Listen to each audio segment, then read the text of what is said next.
Mga pagbasa ng mga salita ng makapangyarihang Diyos. Ang mga responsibilidad ng mga leader at manggagawa. Ang mga responsibilidad ng mga leader at manggagawa. Una. Unang item. Akayin ang mga tao na kumain at uminom ng mga salita ng Diyos at unawain ang mga ito at pumasok sa realidad ng mga salita ng Diyos. Hindi taglay ng mga huwad na leader ang kakayahan at abilidad na arukin ang mga salita ng Diyos. Ano ba ang isang huwad na leader? Tiyak na isa itong tao na hindi kayang gumawa ng aktwal na gawain.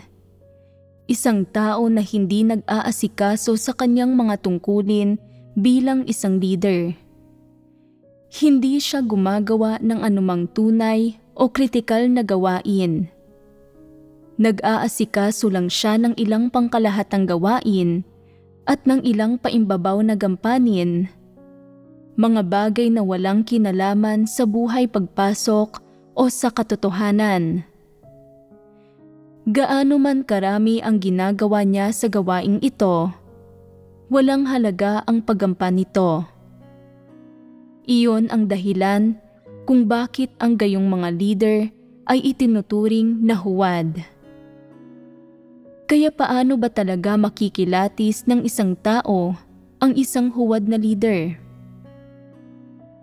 Simulan na natin ngayon ang ating paghihimay. Kailangan munang maging malinaw na ang unang responsibilidad ng isang leader o manggagawa ay ang akayin ang iba sa pagkain at pag-inom ng mga salita ng Diyos at makipagbahaginan sa katotohanan sa paraan na mauunawaan ito ng iba at makapapasok sila sa katotohanang realidad. Ito ang pinakamahalagang batayan para suriin kung ang isang leader ay tunay o huwad. Tingnan ninyo kung kaya niyang akayin ang iba sa pagkain at pag-inom ng mga salita ng Diyos at pag-unawa sa katotohanan, at kung kaya niyang gamitin ang katotohanan para lumutas ng mga problema. Iyon ang tanging batayan para masuri kung ano ang kakayahan at abilidad na mayroon ang isang leader o manggagawa sa pag-arok sa mga salita ng Diyos, at kung kaya niyang akayin ang hinirang na mga tao ng Diyos na pumasok sa katotohanang realidad. Kung ang isang leader o manggagawa ay may kakayahan na maarok ang mga salita ng Diyos at maunawaan ang katotohanan, dapat niyang lutasin ang mga kuro-kuro at imahinasyon ng mga tao tungkol sa pananalig sa Diyos, alinsunod sa mga salita ng Diyos, at tulungan ang mga taong maunawaan ang pagiging praktikal ng gawain ng Diyos. Dapat din niyang lutasin ang mga aktwal na paghihirap na hinaharap ng hinirang na mga tao ng Diyos alinsunod sa kanyang mga salita, lalo na pagdating sa mga maling pananaw nila sa kanilang pananalig o mga maling pagkaunawa nila tungkol sa paggawa sa isang tungkulin.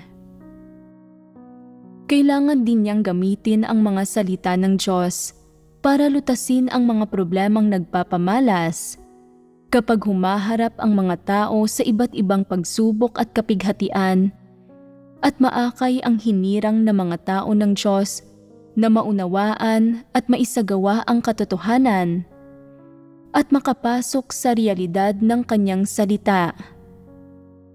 Kasabay nito, dapat niyang himayin ang iba't ibang tiwaling disposisyon ng mga tao batay sa mga tiwaling kalagayang nabubunyag sa mga salita ng Diyos, upang makita ng hinirang na mga tao ng Diyos kung alin sa mga ito ang naaangkop sa kanila, magtamo ng pagkakilala sa kanilang sarili at kamuhian si Satanas at maghimagsiklaban dito para matulutan ang hinirang na mga tao ng Diyos na manindigan sa kanilang patotoo, talunin si Satanas at luwalhatiin ang Diyos sa gitna ng lahat ng uri ng pagsubok. Ito ang gawain na dapat gawin ng mga leader at manggagawa. Ito ang pinakapangunahin, pinakakritikal, at pinakamahalagang gawain ng iglesia. Kung ang mga taong nagsisilbi bilang mga leader ay may abilidad na maarok ang mga salita ng Diyos at may kakayahang unawain ang katotohanan, hindi lang nila magagawang unawain ang mga salita ng Diyos at pumasok sa realidad ng mga iyon, magagawa rin nilang gumabay, umakay, at tumulong sa mga inaakay nila tungo sa isang pagkaunawa sa mga salita ng Diyos at pagpasok sa realidad ng mga ito.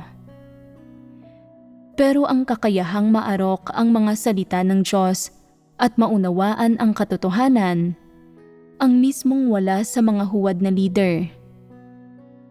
Hindi nila nauunawaan ang mga salita ng Diyos. Hindi nila alam ang mga tiwaling disposisyon na ibinubunyag ng mga tao sa iba't ibang sitwasyon na nalalantad sa kanyang mga salita o kung aling mga kalagayan ang nagbubunga ng paglaban, pagrereklamo at pagkakanulo sa Diyos at iba pa. Ang mga huwad na leader ay hindi nakakapagnilay-nilay sa kanilang sarili o hindi nila naiuugnay ang mga salita ng Diyos sa kanilang sarili. Nauunawaan lang nila ang kaunting doktrina at kaunting regulasyon mula sa literal na kahulugan ng mga salita ng Diyos. Kapag nakikipagbahaginan sila sa iba, bumibigkas lang sila ng ilang salita niya, tapos ay ipinaliliwanag ang literal na kahulugan ng mga ito. At sa paggawa niyon, akala nila ay nakikipagbahaginan na sila sa katotohanan at gumagawa ng aktwal na gawain. Kung kaya ng isang taong magbasa at magbigkas ng mga salita ng Diyos katulad ng ginagawa nila, iisipin nila na iyon ay isang taong nagmamahal at nakauunawa sa katotohanan. Nauunawaan lang ng isang huwad na leader ang literal na kahulugan ng mga salita ng Diyos. Sa esensya ay hindi niya nauunawaan ang katotohanan sa mga salita ng Diyos, kaya hindi niya kayang talakayin ang kanyang mga kaalaman batay sa karanasan tungkol sa mga ito. Ang mga huwad na leader ay walang abilidad na maarok ang mga salita ng Diyos. Kaya lang nilang maunawaan ang paimbabaw na kahulugan ng mga ito, pero naniniwala sila na iyon ang pag-arok sa kanyang mga salita at pag-unawa sa katotohanan. Sa pang-araw-araw na buhay, palagi nilang binibigyan ng interpretasyon ang literal na kahulugan ng mga salita ng Diyos para payuhan at tulungan ang iba. Naniniwala sila na sa paggawa niyon ay gumagawa sila ng gawain at nainaakay nila ang mga tao na kumain at uminom ng mga salita ng Diyos at pumasok sa realidad ng mga ito. Ang katunayan, kahit na madalas makipagbahaginan ng ganito ang mga huwad na leader sa iba tungkol sa mga salita ng Diyos, hindi nila kayang lutasin ang pinakamaliit na totoong problema at naiiwan ang hinirang na mga tao ng Diyos na hindi maisagawa o maranasan ang kanyang mga salita. Gaano man sila kadalas na dumalo sa mga pagtitipon o kumain at uminom ng mga salita ng Diyos, hindi pa rin nila nauunawaan ang katotohanan. Wala pa rin silang buhay pagpasok at wala sa kanila ang kayang magtalakay tungkol sa kanilang mga kaalaman batay sa karanasan. Kahit na may masasamang tao at mga hindi mananampalataya na nagdudulot ng mga pagkagambala sa iglesia, Walang sino mang kayang makakilatis sa kanila. Kapag nakakikita ang isang huwad na leader ng isang hindi mananampalataya o ng isang masamang tao na nagdudulot ng pagkagambala, hindi siya gumagamit ng pagkilatis, bagkus ay nagbibigay siya ng kanyang pagmamahal at payo sa taong iyon. Hinihiling sa iba na maging mapagpaubaya at mapagpasensya sa taong iyon. Pinagbibigyan ito habang patuloy itong nagdudulot ng mga pagkagambala sa iglesia.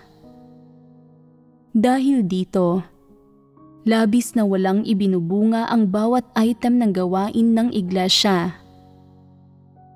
Ito ang kahihinatnan ng pagkabigo ng isang huwad na leader na gumawa ng aktwal na gawain. Hindi kayang gamitin ng mga huwad na leader ang katotohanan para lumutas ng mga problema na sapat na nagpapakita na hindi nila taglay ang katotohanang realidad. Kapag nagsasalita sila, naglilitanya lang sila ng mga salita at doktrina, at ang tanging sinasabi nila sa iba na dapat isagawa ay mga doktrina at regulasyon. Halimbawa, kapag nagkakaroon ang isang tao ng maling pagkaunawa sa Diyos, sasabihin sa kanya ng mga huwad na leader na ipaliwanag na ito lahat ng mga salita ng Diyos. Anuman ang ginagawa ng Diyos, pagliligtas ito sa tao, pagmamahal ito. Tingnan mo kung gaano kalinaw, kung gaano kahayag ang kanyang mga salita. Paanong mali pa rin ang pagkaunawa mo sa kanya? Ito ang uri ng tagubilin na ibinibigay ng mga huwad na leaders sa mga tao. Naglilitanya sila ng mga salita at doktrina para manghikayat sa mga tao. Pigilan sila at pasunurin sila sa mga regulasyon. Kahit kaunti ay hindi ito epektibo at hindi ito makalulutas ng anumang problema. Ang mga huwad na leader ay makakapagsalita lang ng mga salita at doktrina para gabayan ang mga tao na nagiging dahilan para isipin ng mga tao na ang kakayahang magsalita ng mga doktrina ay nangangahulugang nakapasok na sila sa mga katotohanang realidad. Gayunpaman, kapag sumapit ang isang paghihirap sa kanila, hindi nila alam kung paano magsasagawa. Wala silang landas at ang lahat ng salita at doktrinang naunawaan nila ay nawawalan ng saysay. Ano ang ipinakikita nito? Ipinakikita nito na hindi talaga kapaki-pakinabang o mahalaga ang pag-unawa sa mga doktrina. Ang nauunawaan lang ng mga huwad na leader ay doktrina. Hindi nila kayang makipagbahaginan sa katotohanan para lumutas ng mga problema. Walang mga prinsipyo sa kanilang mga kilos at sa kanilang buhay ay sumusunod lang sila sa ilang regulasyon na sa tingin nila ay mabuti. Ang gayong mga tao ay hindi nagtataglay ng mga katotohanang realidad. Iyon ang dahilan kung bakit kapag inaakay ng mga huwad na leader ang mga tao na kumain at uminom ng mga salita ng Diyos, walang nagiging tunay na epekto. Nagagawa lang nilang ipaunawa sa mga tao ang literal na kahulugan ng mga salita ng Diyos at hindi nila natutulungan ang mga tao na magkamit ng kaliwanagan mula sa mga salita ng Diyos o maunawaan kung anong uri ng mga tiwaling disposisyon ang mayroon sila. Hindi nauunawaan ng mga huwad na leader kung ano ang kalagayan ng mga tao o kung anong disposisyong diwa ang ibinubunyag ng mga tao sa harap ng anumang partikular na sitwasyon. Kung alin sa mga salita ng Diyos ang dapat na gamitin para lutasin ang mga maling kalagayan at tiwaling disposisyong ito, kung ano ang sinasabi tungkol sa mga ito sa mga salita ng Diyos, ang mga hinihingi at mga prinsipyo ng mga salita ng Diyos, o ang mga katotohanan na nakapaloob dito. Walang nauunawaan ang mga huwad na leaders sa mga katotohanang realidad na ito. Pinapayuhan lang nila ang mga tao sa pamamagitan ng pagsasabing, "Kumain at uminom pa kayo ng mga salita ng Diyos. May katotohanan sa mga ito. Mauunawaan mo ito kapag mas binasa mo pa ang kanyang mga salita. Kung hindi mo nauunawaan ang ilan sa mga ito, dapat ka lang mas magdasal, maghanap at magnilay sa mga ito." Ganito nila pinapayuhan ang mga tao at hindi nila malutas ang mga problema sa pagbibigay ng ganitong klase ng payo. Sino man ang nahaharap sa problema at lumalapit para maghanap mula sa kanila, ganoon din ang sinasabi nila. Pagkatapos, hindi pa rin kilala ng taong iyon ang sarili niya at hindi pa rin niya nauunawaan ang katotohanan. Hindi niya malulutas ang sarili niyang totoong problema o mauunawaan kung paano niya dapat isagawa ang mga salita ng Diyos at susunod lang siya sa literal na kahulugan ng mga salita ng Diyos at sa mga regulasyon. Pagdating sa mga katotohanang prinsipyo ng pagsasagawa sa mga salita ng Diyos o kung aling mga realidad ang dapat niyang pasukin, hindi pa rin niya nauunawaan. Ito ang nagiging bunga ng gawain ng mga huwad na leader. Wala ni isang tunay na resulta. Hinihingi ng Diyos sa mga tao na manamit ng maayos at disente, ng may kagandahang asal ng isang banal. Ng maayos at disente, ng may kagandahang asal ng isang banal. 10 salita sa kabuuan, pero nauunawaan ba ninyo kung ano ang ibig sabihin ng mga ito? Alam nating lahat na batay sa doktrina, hinihingi ng Diyos sa mga tao na manamit ng maayos at disente, ng may kagandahang asal ng isang banal, pero kapag nananamit tayo, hindi natin alam kung paano tatantyahin kung ano ang maayos o disente. Tinutukoy nito ang problema ng kung nauunawaan ba ang katotohanan o hindi. Kung hindi ninyo ito matantya, pinatutunayan nitong hindi ninyo nauunawaan ang mga salita ng Diyos. Kung gayon, ano ang ibig sabihin ng pag-unawa sa mga salita ng Diyos? Ibig sabihin nito ay pag-unawa sa mga pamantayan sa pagiging maayos at disente na tinatalakay ng Diyos o, sa mas partikular, ang kulay at estilo ng pananamit. Aling mga kulay at estilo ang maayos at disente? Alam ng mga taong may abilidad na makaarok sa katotohanan kung ano ang maayos at disente at ano ang kakatwa. Kahit na ang ilang damit ay maayos at disente, makaluma naman ang estilo ng mga iyon. Ayaw ng Diyos ng mga makalumang bagay at hindi niya hinihingi sa mga tao na gayahin ang mga estilo ng nakaraan o na maging mga mapagpaimbabaw na pariseyo. Ang ibig sabihin ng Diyos sa maayos at disente ay pagkakaroon ng normal na wangis ng tao, pagmumukhang marangal, elegante at may kapinuhan.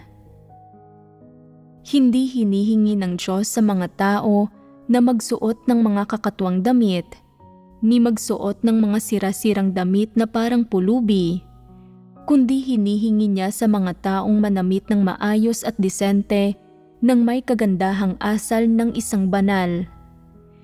Ito ang pag-arok ng mga normal na tao. Pero pagkarinig dito, Masyadong nag-alab ang damdamin ng isang huwad na leader. Sinabi niya, "Ibinibigay sa atin ng mga salita ng Diyos ang saklaw ng pananamit, ng maayos at disente, ng may kagandahang asal ng isang banal. Kung tutuparin natin ang 10 salitang ito, maluluwalhati natin ang Diyos. Hindi natin siya bibigyang kahihiyan at titingalain tayo sa gitna ng mga walang pananampalataya. Kaya, ano ang maayos at disente? Ito ay na dapat kayong magsalita at kumilos ng may wangis ng tao, at dapat mayroon kayong kagandahang asal ng isang banal. Tungkol sa mga banal, sa pangkalahatan ay ang mga sinaunang banal ang tinutukoy natin. Kung gusto nating magkaroon ng kagandahang asal ng isang banal, dapat nating gayahin ang estilo ng mga sinaunang banal. Pero kung maglalakad-lakad kang suot ang mga sinaunang damit, iisipin ng mga tao na baliw ka. Hindi ito naaayon sa prinsipyo ng pagdadakila sa Diyos, pero makahahanap naman tayo ng ilang palatandaan ng mga damit na isinuot ng mga banal kamakailan. Mas maganda ang kapaligirang panlipunan, ilang dekada na ang nakakalipas. Mas simple ang mga tao at mas konserbatibo at maayos manamit. Kung mananamit ka ayon sa pamantayang ito, magiging maayos at disente ka at magtataglay ka ng kagandahang asal ng isang banal. Ito ang landas ng pagsasagawa. Nang malamang nagsusuot ng puting polo at asul na pantalon ang mga tao noong dekada 70 at 80, sinabi niya sa mga kapatid, "Nakita ko ang liwanag sa mga salita ng Diyos." Nagsusuot ang mga tao noong dekada 70 at 80 ng mga damit na medyo maayos at simple. Hindi masasabing kagalang-galang ang mga iyon, pero mukhang mas umaayon ito sa mga hinihingi ng salita ng Diyos, kaya mananamit tayo ayon sa pamantayang ito. Nanguna ang leader sa pagsusuot nito at naisip ng lahat na maganda ito, medyo disente at simple. Sinabi ng leader, "Sinabi ng Diyos na huwag magsuot ng mga kakatuwang damit. Una sa lahat, dapat na nakabotones ang polo hanggang sa leeg at dapat ding nakabotones ang mga dulo ng manggas. Hindi dapat nakalitaw ang mga pulso, dapat na nakasuksok sa pantalon ang polo at dapat ay tagong-tago ang lahat na walang nakalantad na dibdib o likod. Tingnan ninyo kung gaano ito kaayos at kadisente. Hindi ba't maayos at disente ito at hindi ba't nakaayon ito sa kagandahang asal ng isang banal gaya ng hinihingi ng Diyos?"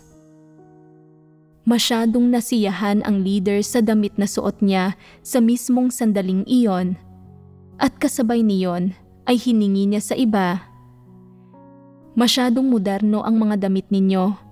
Masyadong sunod sa uso.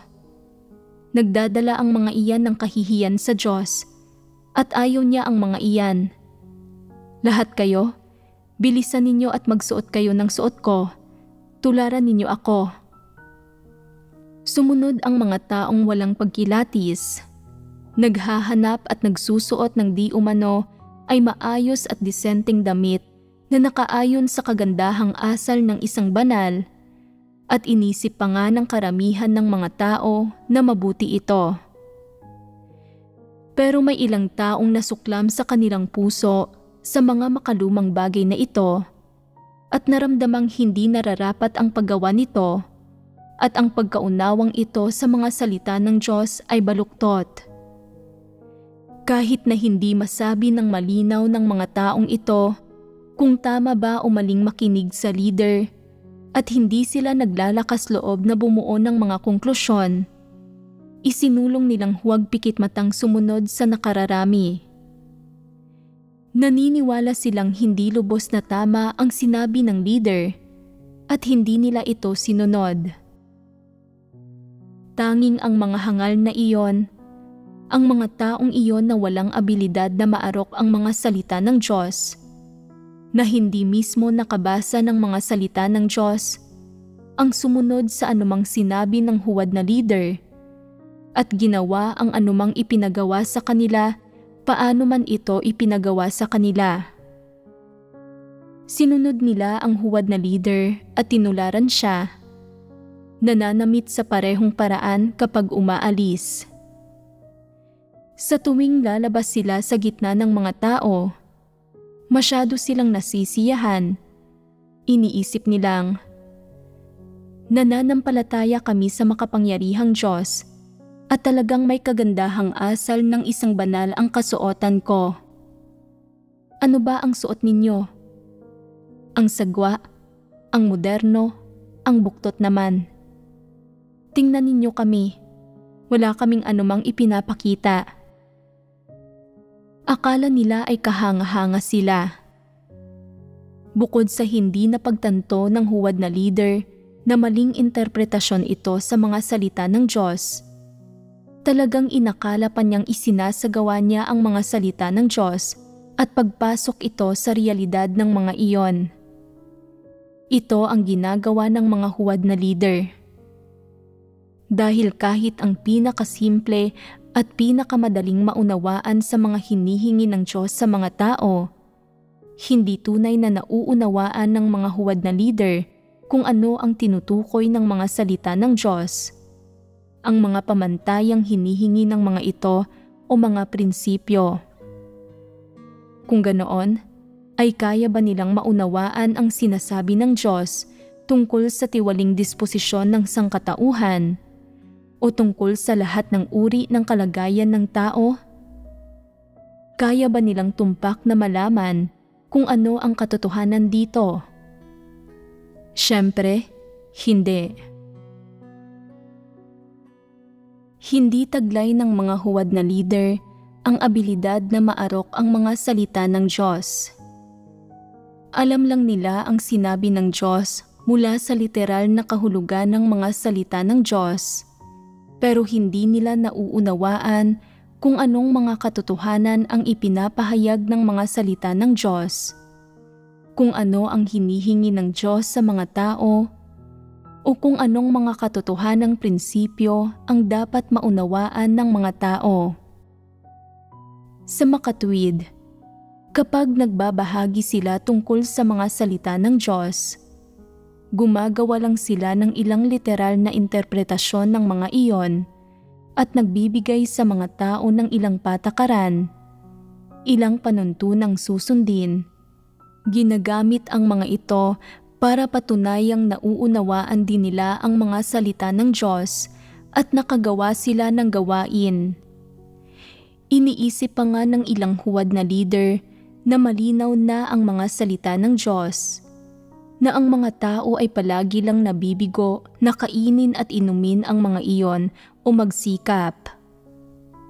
Dahil nakikitang ang lahat ay may mga hawak na aklat ng mga salita ng Diyos, itinuturing nilang kalabisan ang pag-akay sa mga tao na kumain at uminom ng mga salita ng Diyos. Kaya, kapag nakakakita sila ng mga problema tuwing may mga pagtitipon, o habang ginagawa nila ang mga tungkulin nila, pinapadalhan lang nila ang mga tao ng ilang piling sipi ng mga salita ng Diyos. Sinasabihan ang mga ito ng mga bagay na gaya ng, basahin ninyo ang siping ito ng mga salita ng Diyos. Basahin ninyo ang siping iyan ng mga salita ng Diyos. O, ito ang sinasabi ng mga salita ng Diyos tungkol sa aspektong ito, at iyon naman tungkol sa aspektong iyon. Pinapadalhan lang nila ang mga tao ng mga piling sipi ng mga salita ng Diyos, gumagamit ng mapanghikayat na paraan para himukin ang mga tao na basahin ang mga salita ng Diyos. Naniniwalang ganito dapat akayin ang mga tao na kumain at uminom ng mga salita ng Diyos, at na tinutupad nila ang responsibilidad ng isang leader. Pagkatapos makita ang mga salitang ito, sinasabi ng mga tao, "Nabasa ko na rin ang mga salitang ito ng Diyos. Hindi ba't kalabisan para sa iyo na tipunin ang mga salitang ito para sa akin?" Gayunpaman, iniisip ng mga huwad na leader, kung hindi ko ipapadala sa iyo ang mga iyon, hindi mo mahahanap kung nasa aling kabanata o aling pahina ang mga salitang ito. Ni hindi mo nga alam kung sa anong konteksto sinabi ng Diyos ang mga salitang ito. Bilang isang leader, dapat kong akuin ang responsibilidad na ito, ang padalhan ka ng mga salita ng Diyos sa anumang oras, saan mang lugar. May ilang huwad na leader na, sa pagbuhos ng pagmamahal, ay nagpapadala pa nga sa isang tao ng 10 hanggang 20 sipi ng mga salita ng Diyos sa isang araw para ipakita ang katapatan nila sa gawain nila at ang determinasyon nilang akayin ang mga tao patungo sa realidad ng mga salita ng Diyos. Ipinapadala sa mga tao ang mga salitang ito ng Diyos, pero nalulutas ba ang mga problema ng mga ito? Natutupad ba nila ang papel na dapat gampanan ng isang leader? Madalas, hindi nila natutupad ang papel na ito dahil kung kaya ng mga taong maunawaan ang mga salitang ito ng sila lang, hindi na nila kakailanganin ng isang leader. Alam naman talaga ng mga taong madalas magbasa ng mga salita ng Diyos ang mga sipi ng mga salita ng Diyos na ipinapadala ng mga huwad na leader. Pero ano ang kulang sa mga tao? Ano ang mga paghihirap at problema nila? Iyon ay, pagdating sa mga isyong may kinalaman sa mga katotohanan ito, kapag nahaharap sa mga paghihirap, hindi makita ng mga tao kung ano ba talaga ang diwa ng mga problemang ito. Hindi nila alam kung saan magsisimula para malutas ang mga iyon at hindi nila alam kung paano pumasok sa mga katotohanan ito at hindi rin alam ng mga huwad na leader. Kung ganoon, natupad ba nila ang responsibilidad nila sa bagay na ito? Mahusay ba sila sa gawaing pamumuno? Malinaw na hindi nila natupad ang responsibilidad na ito. Halimbawa, kapag nababasa ng mga tao sa mga salita ng Diyos ang tungkol sa pagiging matapat na tao, dahil hindi alam ng isang huwad na leader kung paano kumain at uminom ng mga salita ng Diyos, at wala silang kakayahang maarok at maunawaan ang katotohanan, sasabihin nila, hindi mataas ang mga hinihingi ng Diyos. Hinihingi sa atin ng Diyos na maging matatapat na tao, at ang ibig sabihin ng pagiging matapat ay pagsasalita ng totoo. Hindi ba't nasabi na itong lahat ng mga salita ng Diyos? Ang magiging pananalita ninyo ay oo, oo, hindi, hindi. Napakalinaw ng mga salita ng Diyos. Sabihin mo lang ang anumang nasa puso mo. Napakasimple niyon. Bakit hindi mo ito magawa? Ang salita ng Diyos ang katotohanan. Dapat natin itong isagawa. Ang hindi pagsasagawa rito ay paghihimagsik, at inililigtas ba ng Diyos ang mga taong naghihimagsik laban sa Kanya? Hindi. Pagkarinig dito, tumutugon ang mga tao. Tama ang lahat ng sinasabi mo, pero hindi pa rin namin alam kung paano maging matatapat na tao. Dahil sa maraming pagkakataon, hindi sinasadya ang pagsisinungaling o isa itong bagay na ginagawa ng isang tao kapag wala na siyang ibang pagpipilian at may dahilan sa likod nito. Paano ito dapat lutasin? Ano ang sasabihin ng huwad na leader? Hindi ba't madali itong asikasuhin? Hindi ba't nilinaw na ito ng mga salita ng Diyos? Ang pagiging isang matapat na tao ay tulad lang ng pagiging isang bata. Napakasimple niyon.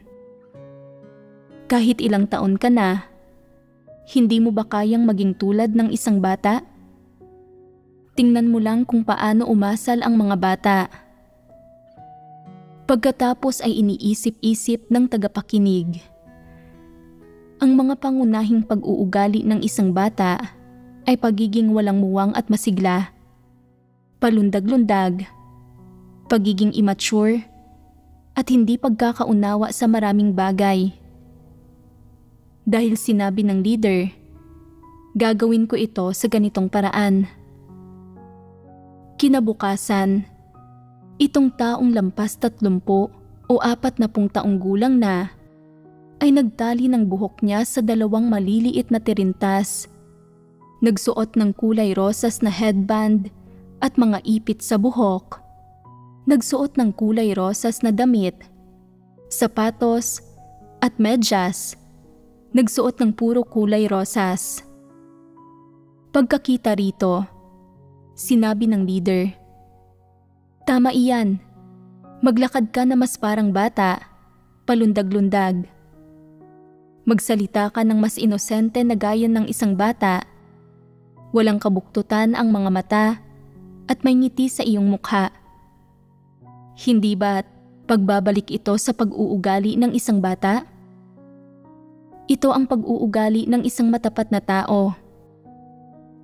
Tuwang-tuwa ang leader, habang ang tingin dito ng iba ay hangal at hindi normal na pag-uugali. Bukod sa hindi nalutas ng huwad na leader na ito ang problema, hindi man lang niya alam kung paano hanapin ang mga katotohanang prinsipyo. Inaakay ang mga tao sa landas ng kahangalan. Kahit sa pinakasimpleng katotohanan ng pagiging isang matapat na tao, hindi alam ng huwad na leader kung paano ito aarukin ng tama at dalisay. Kaya pikit mata na lang siyang nagpapatupad ng mga patakaran. Sobrang baluktot itong inaarok na nasusuklam ang mga nakakarinig dito. Ito ang ginagawa ng mga huwad na leader. Naaarok ng mga huwad na leader ang mga salita ng Diyos sa lahat ng uri ng paraan. Nakakaisip sila ng iba't ibang kakatwa at kakaibang perspektiba. Iwinawagayway rin nila ang bandera ng pagsasagawa at pagsunod sa mga salita ng Diyos. Iniuutos sa ibang tanggapin at sundin ang pag-arok nila. Sa madaling salita, ang mga taong tulad ng mga huwad na leader na ito ay madalas na mababaw at baluktot ang pag-arok sa mga salita ng Diyos. Kung gagamit ng espiritual na termino para tukuyin ito, masasabi nating wala silang espiritual na pangunawa. Bukod sa baluktot ang pag-arok nila sa mga salita ng Diyos, madalas din nilang iniuutos sa iba na sundin ang mga baluktot na doktrina at patakarang ito tulad lang nila.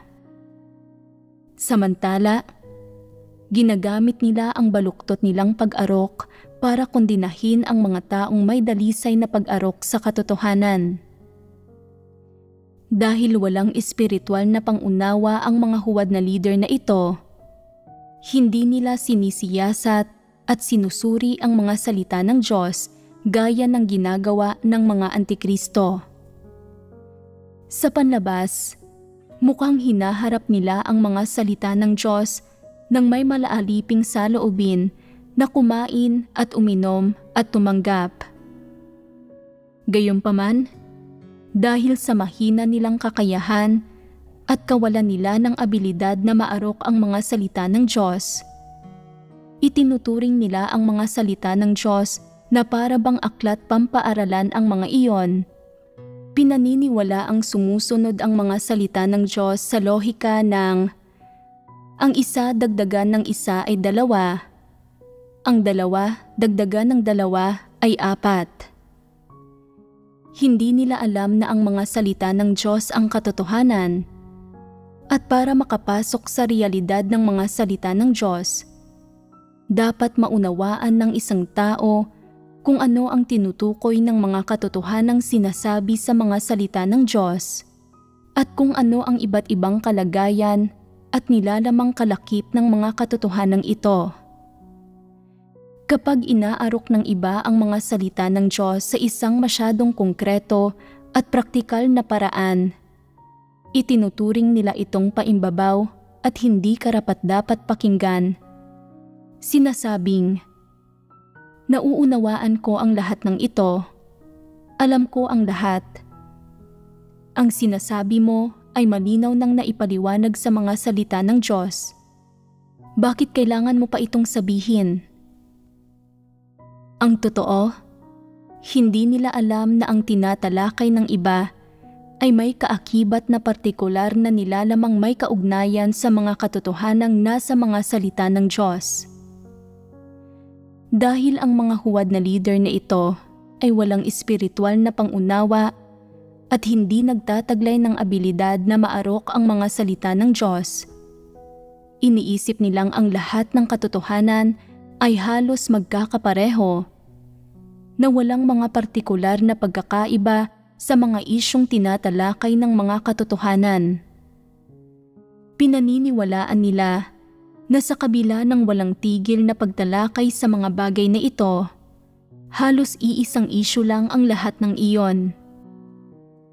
Ipinahihiwatig ng paniniwalang ito ang isang malubhang problema at itinatakda nitong hindi kailanman maunawaan ng ganoong mga individual ang katotohanan. Hindi kayang akayin ng mga huwad na leader ang mga tao patungo sa katotohanang realidad.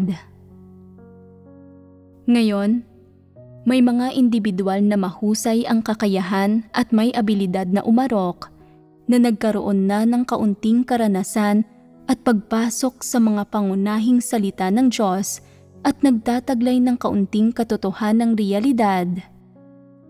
Pero kailangan nila ng higit pang partikular na gabay at pamumuno para maging mas pino at detalyado ang pagpasok nila. Mga huwad na leader lang ang hindi nakakaunawa kung ano ang tinutukoy ng mga partikular na detalye ng katotohanan o kung bakit binabanggit ang mga iyon sa ganoong paraan. Iniisip nila na ginagawa nitong komplikado ang mga bagay-bagay nang hindi naman kinakailangan o na minamanipula nito ang mga salita. Hindi nila nauunawaan o nalalaman kung paano arukin o danasin ang iba't ibang aspektong nakapaloob sa katotohanan. Sa makatuwid, pagkatapos maging mga leader, ay kaya lang nilang akayin ang mga tao na kainin at inumin ang mga karaniwang pinagbabahagi ng salita ng Diyos. Pagkatapos ay talakayin ang ilang doktrina at ibuod ang ilang paraan ng pagsasagawa ng pagsunod sa mga patakaran. At ang nakakamit ng mga tao sa mga iyon ay ilang mababaw na espiritual na termino at karaniwang binibigkas na salita at doktrina, patakaran at slogan lang.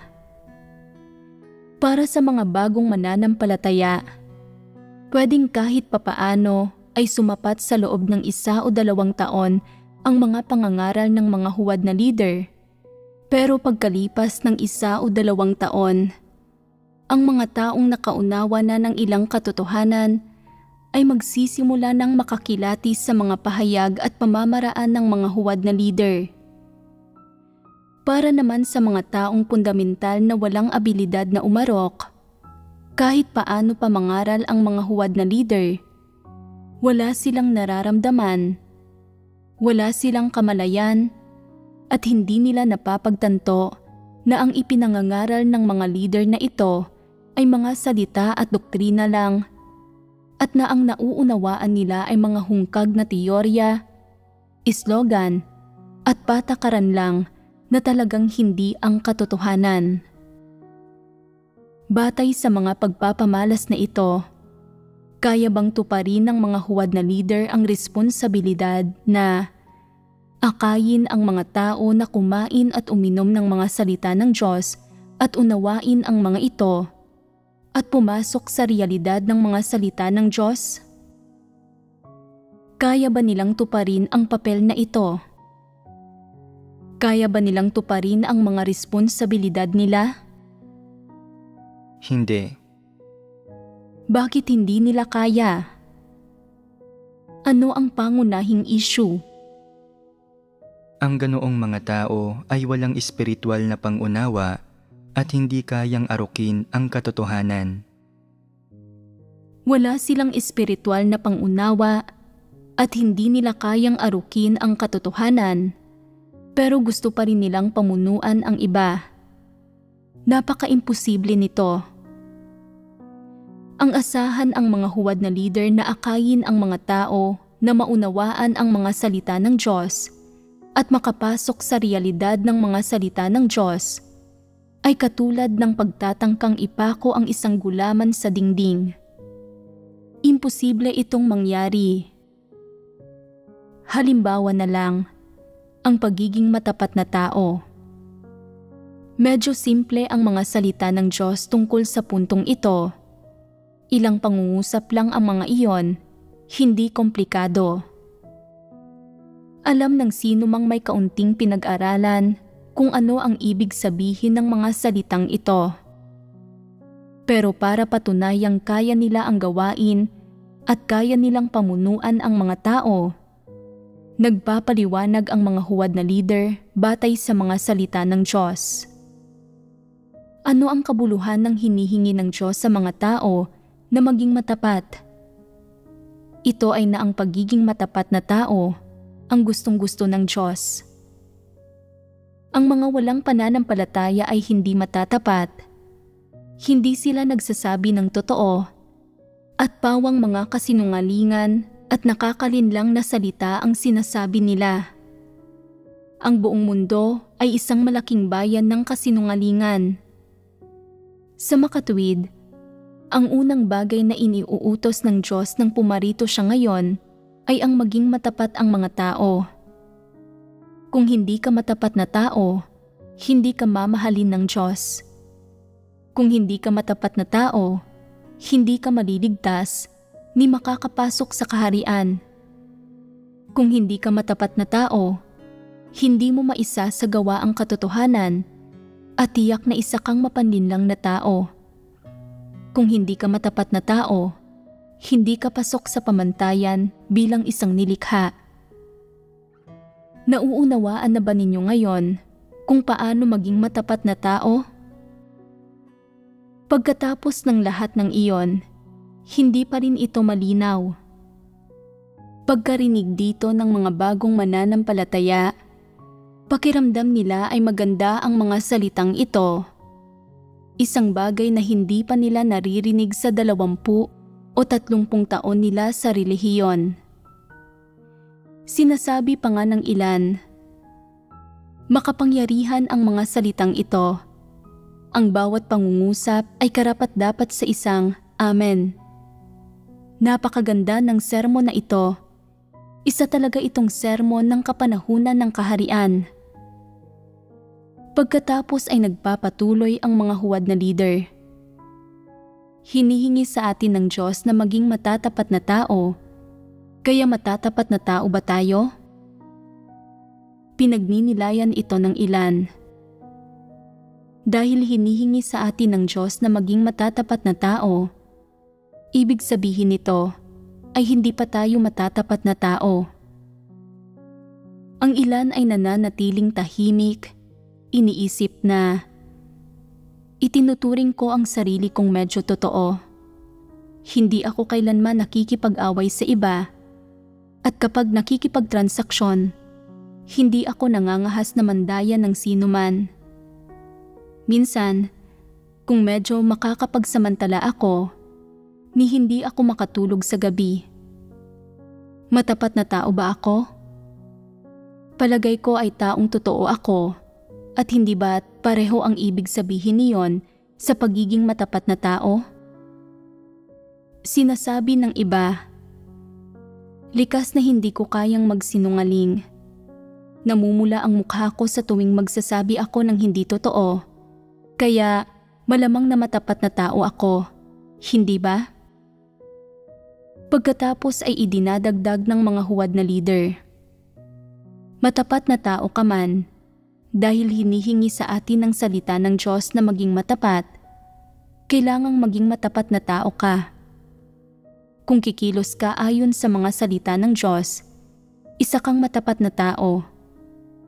Kung ganoon, ay makakawala ka sa panlilinlang sa mga gapos ng madilim na impluwensya ni Satanas. Sa sandaling maging matapat na tao ka, makakapasok ka sa katotohanang realidad, matutupad mo ang mga tungkulin mo, at makakapagpasakop ka sa Diyos. Nauunawaan na ba ninyo ngayon kung paano maging matapat na tao? Hindi. Pero natutuwa ang iba. Makapangyarihan ang mga salitang ito.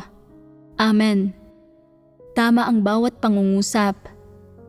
Wala sa mga ito ang direktang mula sa mga salita ng Diyos, pero lahat ay naarok mula sa mga salita ng Diyos. Mahusay ang pag-arok na ito. Bakit ba hindi ako makaarok ng ganito? Mukhang tunay na karapat-dapat sa titulo ang leader na ito. Talagang ginawa siya para sa pamumuno. Pagkarinig dito, ay nagninilay-nilay ang mga taong may kakayahan at katalinuhan. Hindi mo pa naipaliwanag kung ano ang isang matapat na tao. Paano ba talaga magiging matapat na tao ang isang tao? Nagpapatuloy ang mga huwad na leader. Ang ibig sabihin ng pagiging matapat na tao ay hindi pagsisinungaling. Halimbawa, kung nakiapid ka na noon, magdasal ka sa Diyos at magtapat kung ilang beses mo na iyong nagawa at kung kanino. Kung pakiramdam mo ay hindi mo makita o mahawakan ang Diyos, dapat kang magtapat sa leader nang nililinaw ang lahat. Ang diretsahang pagtatapat ang pinakapangunahing hinihingi sa pagiging isang matapat na tao. Dagdag pa rito, tungkol ito sa pagpapahayag sa nilalaman ng puso mo, hindi paghahalo ng kasinungalingan sa anumang bagay. Kung paano ka mag-isip tungkol sa anumang bagay, kung anong mga intensyong mayroon ka, kung anong katiwalian ang ipinapakita mo, kung sino ang kinamumuhian o isinusumpa mo sa puso mo, kung sino ang gusto mong saktan o pagplanuhan ng masama. Ang lahat ay dapat na maipagtapat sa mga individual na iyon. Sa paggawa niyon, nagiging bukas at prangka ka, namumuhay sa liwanag. Ito ang kahulugan ng pagiging isang matapat na tao. Dapat na bitiwan ng isang matapat na tao ang kanyang ego. Dapat niyang maipakita at mahimay ang mga pinakamasama at pinakamadilim na bahagi ng puso niya. Pagkarinig dito, nauunawaan na ba ninyo ngayon kung paano maging matapat na tao? Kahit pagkatapos makinig, mga doktrina lang ang nauunawaan ng isang tao, hindi mga partikular na pagsasagawa. Sa ganoong pag-arok sa mga salita ng Diyos, inaakay ng mga huwad na leader ang mga tao na kumain at uminom ng mga salita ng Diyos sa ganitong paraan, at nagbabahagi rin sila sa ganitong paraan. Iniisip na sila ang pinaka-nakakaunawa sa mga salita ng Diyos, ang may abilidad na maarok ang mga salita ng Diyos, at ang kayang umakay sa mga tao patungo sa realidad ng mga salita ng Diyos. Ang totoo, ang naiintindihan at ibinabahagi nila ay pawang mga doktrina at slogan lang. Walang anumang naitutulong sa mga taong gustong hanapin ang mga katotohanang realidad at unawain ang mga katotohanang prinsipyo. Pero, Pinaniniwalaan pa rin ng mga huwad na leader na nagtataglay sila ng mahusay na abilidad na umarok, na may mga pambihira silang kabatiran sa mga salita ng Diyos at nakatataas sila sa mga karaniwang tao. Nag-iikot-ikot sila na ipinapangaral ang mga doktrina at islogang ito. Nagkukumpara pa nga ng iba. Madalas na ginagamit ang mga doktrina at islogang ito para makipag-away ng pasalita, at madalas pa ngang ginagamit ang mga iyon para magsermon, magpungos, manghusga at magkondena ng mga tao. Iniisip nila na sa paggawa niyon ay gumagawa sila ng gawain, na dinadala nila ang mga salita ng Diyos sa tunay na buhay at inilalapat ang mga salita ng Diyos. Hindi ba't isa itong nakagugulong bagay? Hindi kayang unawain ng mga huwad na leader ang mga salita ng Diyos. Hindi nila kayang akayin ang mga tao patungo sa realidad ng mga salita ng Diyos. Pagkatapos basahin ang mga salita ng Diyos, kaya lang nilang magbahagi ng ilang salita at doktrina, pero ipinangangaral at ipinangangalandakan pa nila ang mga iyon. Pero ang totoo, wala silang anumang katotohanang nauunawaan sa mga salita ng Diyos. Halimbawa, hindi nila nauunawaan ang ilang magkakatulad na espiritual na termino o magkakatulad na pagpapahayag. Hindi rin nila alam ang pagkakaiba-iba ng mga iyon o kung paano iaakma ang mga iyon sa mga tunay na sitwasyon. Bukod sa pagsunod sa mga patakaran at pagbigkas ng mga salita at doktrina, wala silang tunay na pagkaunawa sa mga salita ng Diyos at hindi nila tunay na isinasagawa ang mga iyon. Sa makatuwid, malinaw na mismong ang mga huwad na leader ay hindi nakakaunawa sa katotohanan. Hindi rin nila kayang akayin ang mga tao na maunawaan ang mga salita ng Diyos at makapasok sa katotohanang realidad.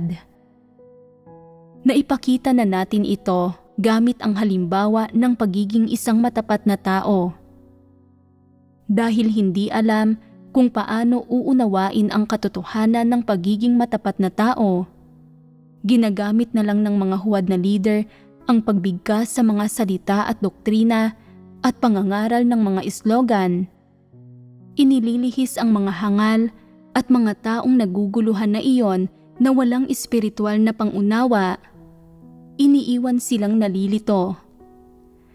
Pagkatapos pakinggan ang mga salita at doktrinang ito, masyado nilang iniidolo ang mga huwad na leader at pagkatapos sundan ang mga huwad na leader sa loob ng ilang taon, sa huli ay hindi nila nauunawaan kahit ang mga pinakasimpleng katotohanan. Hindi sila nagkakaroon ng anumang pagpasok sa mga iyon. Dito na natin tatapusin ang pagbabahaginan natin tungkol sa item na ito.